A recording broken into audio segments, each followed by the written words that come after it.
নমস্কার, আশা করি সবাই খুব ভালো আছো। নতুন একটা ভিডিওতে সবাইকে স্বাগত।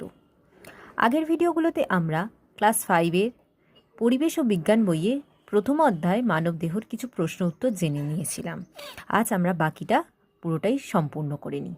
চলো শুরু করা যাক। প্রশ্ন: স্টেথোস্কোপ কি, এর কাজ লেখো। স্টেথোস্কোপ হলো ডাক্তারদের ব্যবহৃত একটি বিশেষ চিকিৎসা যন্ত্র, যা শরীরের ভেতরের শব্দ শোনার ও হৃৎস্পন্দনের শব্দ শোনার জন্য ব্যবহৃত হয়। এর কাজ হৃৎপিণ্ড ও ফুসফুসের নিঃশ্বাস প্রশ্বাসের শব্দ শোনা ও পরীক্ষা করা হয়। মূলত এটি হৃৎপিণ্ডের শব্দ শোনার জন্য ব্যবহৃত হয়। নেক্সট প্রশ্ন: যক্ষ্মারোগ কোথায় বেশি হয়, এর লক্ষণগুলি লেখো ও যক্ষ্মারোগের চিকিৎসা পদ্ধতি লেখো। আমাদের ফুসফুসেই যক্ষ্মারোগ বেশি হয়।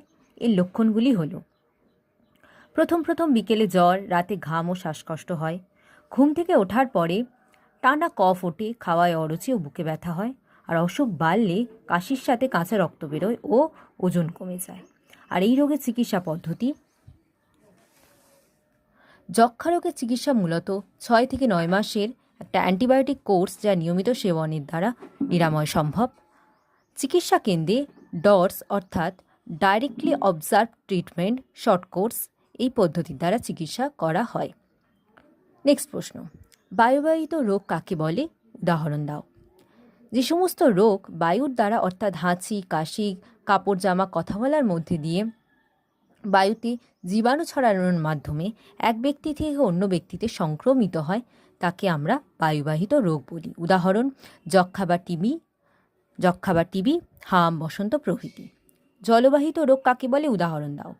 দূষিত জল পান করার ফলে বিভিন্ন রোগ জীবাণু যখন মানবদেহে প্রবেশ করে যে সমস্ত রোগের সৃষ্টি করে, তাকে বলা হয় জলবাহিত রোগ, যেমন কলেরা, আমাশয়, টাইফয়েড প্রভৃতি।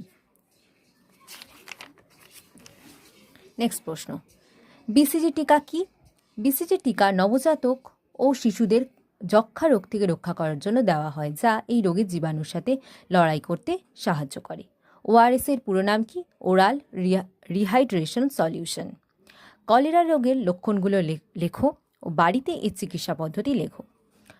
কলেরার লক্ষণগুলি হলো: তীব্র ডায়রিয়া, তার সাথে বমি হওয়া, শরীরে দ্রুত জলশূন্য হয়ে যাওয়া, পেশিতে টান ধরা ও শরীর অত্যন্ত দুর্বল হয়ে পড়ে। আর বাড়িতে চিকিৎসা পদ্ধতি: নুন জল বারবার খাওয়ানো, 20 মিনিট জল ফুটিয়ে ঠান্ডা করে সেই জলে 1 চামচ চিনি ও 1 চিমটে নুন গুলে সেটাকে পান করা। তাছাড়া ওআরএস জলে গুলে খাওয়ানো যেতে পারে। ওকে।